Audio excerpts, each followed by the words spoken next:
So hello everyone and welcome to my channel snowbirds biology. तो आज का जो हमारा टॉपिक है वो है क्लासिफिकेशन ऑफ फंजाई पे। तो इससे पहले हमने पढ़ा था कैरेक्टरिस्टिक्स ऑफ फंजाई। तो कैरेक्टरिस्टिक्स के बाद हम पढ़ेंगे क्लासिफिकेशन। तो आप सबको पता है कि क्लासिफिकेशन कितना ज़रूरी है। लिविंग ऑर्गेनिज्म को क्लासीफाई किया गया हर लेवल पे। तो क्लासिफिकेशन से क्या होता है, चीज़ें काफ़ी सिंपल और ईजी हो जाती हैं। तो यहाँ पे जो फंजाई है इसको क्या एक जो क्राइटेरिया यहाँ पे लिखा है मैंने, based on mode of nutrition. Nutrition के बेस पे जो है कौन किस तरीके का कैसा खाना खाता है उस बेस पे हमने क्लासिफाई किया है फंजाई को। तो मैं आपको ऐसे समझाती हूँ उसका क्या मतलब है न्यूट्रिशन का। जैसे अगर मैं मान लूँ कि मैं अगर बोलूँगी कि मैं इंडिया की क्लासिफिकेशन करूँगी ऑन मोड ऑफ न्यूट्रिशन कि कौन सा जो सेक्शन है लोगों का वो क्या खाना खाता है। जो चावल खाते होंगे उनको मैं अलग से क्लासिफाई करूँगी, जो रोटी खाते होंगे उनको अलग से, और जो बाकी जो साउथ फूड जो खाते हैं सांभर वगैरह उनको मैं, तो मतलब based on mode of nutrition जो है, क्योंकि क्लासिफिकेशन का जो मोड है वो मैं अपने हिसाब से लेती हूँ। लेकिन जो फंजाई है इसमें जो प्रोमिनेंट चीज़ें क्या क्या हैं वो है न्यूट्रिशन की, कौन सा फंजाई कौन सा स्पीशीज़ क्या न्यूट्रिशन ले रहा है। तो उस हिसाब से जो है फंजाई को पहले क्लासिफाई किया गया है। तो सबसे पहले सेप्रोफिटिक न्यूट्रिशन, वो जो डेड पे फीड करते हैं, सिर्फ आपको इतना ही याद रखना है, जो डेड पे फीड करते हैं उनको उस मोड को कहते हैं सेप्रोफिटिक एंड उनको कहते हैं सेप्रोफाइट्स। तो आपको ये एग्जांपल्स याद रखनी है, राइजोपस, पेंसिलियम एंड एस्परगिलस। तो आपने देखा होगा अगर किचन में कभी कभी ब्रेड का पीस जो है उसको काफ़ी टाइम हो जाता है तो वहाँ पे आप देखोगे कुछ ग्रो करने लग जाता है। वो बेसिकली क्या होता है, वो फंजाई होता है जो इसमें आते हैं।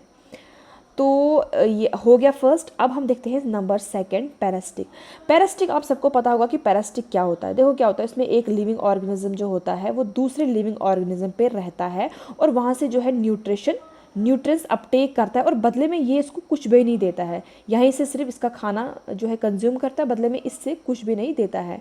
तो इसको इस टाइप के रिलेशन को कहते हैं parasitic relationship.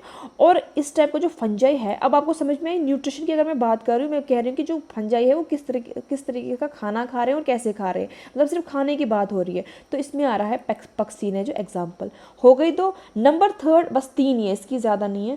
Third is symbiotic. तो सिम्बियोटिक भी आप लोगों को पता होगा क्या, इसमें क्या होता है कि एक ऑर्गेनिज्म दूसरे ऑर्गेनिज्म रह रहा होता है, लेकिन क्या होता है कि ये ऑर्गेनिज्म भी इसको फ़ायदा पहुंचा रहा होता है और ये ऑर्गेनिज्म भी इसको फ़ायदा पहुंचा रहा होता है। ऐसा नहीं है कि ये सिर्फ यही फ़ायदा उठा रहा है या यही फ़ायदा उठा रहा है पैरासिटिक तरह, नहीं, दोनों फ़ायदा उठा रहे हैं। तो इस टाइप का रिलेशन हमें देखने को मिलता है लाइकन में। अब ये लाइकन क्या हुआ, लाइकन जो है it is an association between algae and fungi. आपको समझ में आया, इसमें फंजाई की बात, और फंजाई के साथ कौन रह रहा है, एल्गी।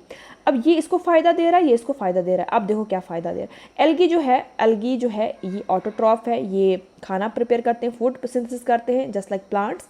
तो ये खाना प्रोवाइड इसको करता है in the form of carbohydrates, बदले में फंजाई जो है इसको स्पेस, शेल्टर पर रहने के लिए जगह देता है।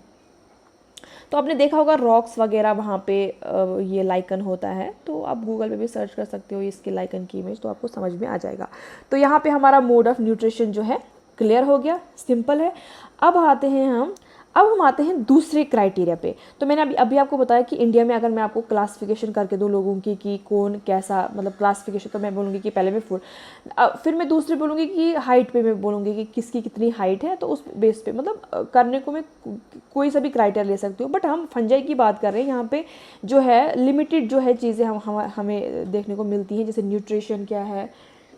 तो इसमें जो प्रोमिनेंट चीज़ें हमें दिख रही हैं वो है एक तो ये न्यूट्रिशन, दूसरा हमें जो इसमें प्रोमिनेंट चीज़ दिखाई दे रही है वो है स्पोर्स। ठीक है, अब जो स्पोर्स है, देखो क्या होता है कि जो लवर ऑर्गेनिज्म होते हैं उसमें जो स्पोर्स होते हैं, स्पोर्स काफ़ी माइन्यूट होते हैं, माइक्रोस्कोप में नजर आते हैं। तो ये जो है यही होते हैं रिप्रोडक्शन के जो मेन जो होते हैं प्रिकर्सर, वो यही होते हैं। तो इन्हीं की वजह से जो आगे रिप्रोडक्शन होती है।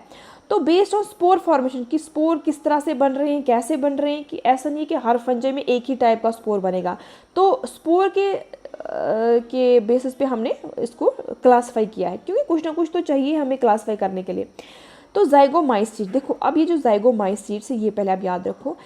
वर्ड आ रहा है जाइगो, दैट मीन्स कि जब 2 सेल फ्यूज होते हैं वो क्या बनाते हैं, वो बनाते हैं जाइगोट। क्या बनाते हैं, जाइगोट। तो यहाँ पे भी कुछ ऐसी terminology, zygote means fusion of 2 different cells. ठीक है, तो ये जो स्पोर्स बनते हैं कैसे बनते हैं, फ्यूजन ऑफ 2 डिफरेंट सेल्स।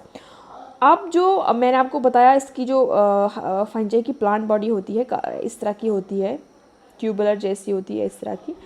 तो ये जो हाइफे होता है ये विदाउट सेप्टा होता है। सेप्टा होता है कि इसमें कोई बीच में पार्टीशन नहीं होता है, बस सिंपल आप याद रखो, इसमें पार्टीशन नहीं होता है, ये बिल्कुल ऐसा होता है, अंदर से बिल्कुल ओपन होता है। ये आई बात समझ में। फिर आता है नंबर 2 एस्कोमाइस सीड्स। ये किन में प्रेजेंट होता है? सैक फंजाई में, मतलब सैक जैसे बॉडीज़ होती हैं उनके अंदर प्रेजेंट होते हैं स्पोर्स, एक्सोस्पोर्स प्रेजेंट होते हैं। तो बेसिकली ये जो होते हैं, ये जो फंजाई होते हैं ये डिकम्पोजर्स होते हैं, पैरासिटिक होते हैं और सेप्रोफिटिक होते हैं। जैसे कि मैंने अभी आपको ऊपर बताया यहाँ पे ये इसमें सेप्रोफिटिक इसमें ये आते हैं, ठीक है। तो इसकी एक एग्जांपल है सैक्रोमाइसिस। डिकम्पोजर्स होते हैं ये भी डेड जो है ऑर्गेनिक मैटर है उस पर फीड करते हैं। Number 3 is basidiomycetes. तो ये बेसिकली मशरूम में होता है। तो बेसिडोमाइसीड्स में क्या होते हैं? ये पैरासाइट्स होते हैं। क्या होते हैं? पैरासाइट्स होते हैं। और इनके अंदर जो स्पोर्स बनते हैं उनको बोलते हैं बेसिडोस्पोर्स। आई समझ में। तो ये अलग अलग हैं, इसमें एक्सोस्पोर्स बनते हैं, तो इसमें हाइफा में सेप्टा नहीं होता है, इसमें बेसिडोस्पोर्स बनते हैं। फिर आता है 4 डिट्रोमाइसिट। इनको कहते हैं इम्परफेक्ट फंजाई। तो ये सेक्चुअली रिप्रोड्यूस नहीं करते हैं, एसेक्चुअली ये रिप्रोड्यूस करते हैं। तो इसकी एग्जांपल है ट्राइकोडर्मा। तो अगर आप किसी कॉम्पिटिटिव एग्जाम की प्रिपरेशन करते हो उसमें ये क्वेश्चन पूछा जाता है कि किसको इम्परफेक्ट फंजाई कहते हैं या किसमें सेक्चुअल रिप्रोडक्शन नहीं होती है, वो होती है डिट्रोमाइसिट्स में। तो यहीं पे हमारा जो है क्लासिफिकेशन ऑफ फंजाई कंप्लीट होता है। तो इसमें हमने पहले पढ़ा ये nutrition on the base of nutrition and on the base of sports. तो अब नेक्स्ट जो है हम दूसरा टॉपिक उठाते हैं। तो उससे पहले आपको क्या काम करना है? चैनल को सब्सक्राइब करना है, और कोई भी आपको टॉपिक समझना है तो आप कमेंट बॉक्स में लिख सकते हो, एंड चैनल को लाइक भी करना। थैंक्स।